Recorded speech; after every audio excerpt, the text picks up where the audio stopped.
Hi friends, welcome to Tollywood report. ఇవాళ మనం మాట్లాడేది మన అందరికీ చాలా ఇష్టమైన హీరో ప్రభాస్ గురించి. ప్రస్తుతం సోషల్ మీడియాలో చాలా పెద్ద హాట్ టాపిక్ నడుస్తుంది. అది ఏమిటంటే ప్రభాస్ ఎంత పారితోషికం తీసుకుంటున్నాడు అని. ఇప్పుడు తెలుసుకుందాం ప్రతి సినిమాకి పారితోషికం ఎంత తీసుకుంటున్నాడు అని. ఎక్కడ స్కిప్ చేయకుండా చూడండి, వీడియో చాలా ఇంట్రెస్టింగ్ గా ఉంటుంది.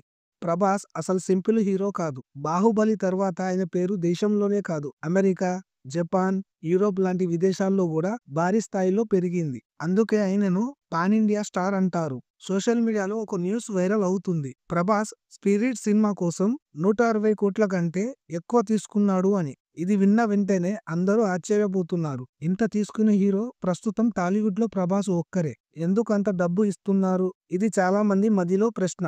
సింపుల్ గా చెప్పాలంటే ప్రభాస్ సినిమాలు పాన్ ఇండియా లెవెల్లో రిలీజ్ అవుతాయి. మొదటి రోజు నుంచే కలెక్షన్స్ బాగా వస్తాయి. ఓవర్సీస్ లో కూడా పెద్ద market.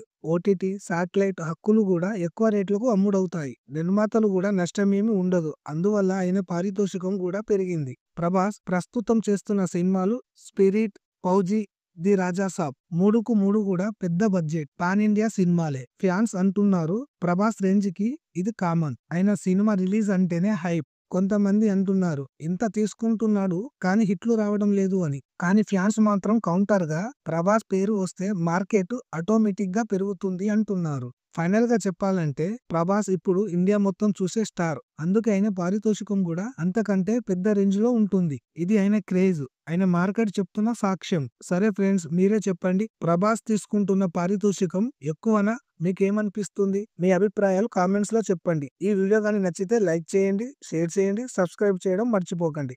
Thank you for watching friends.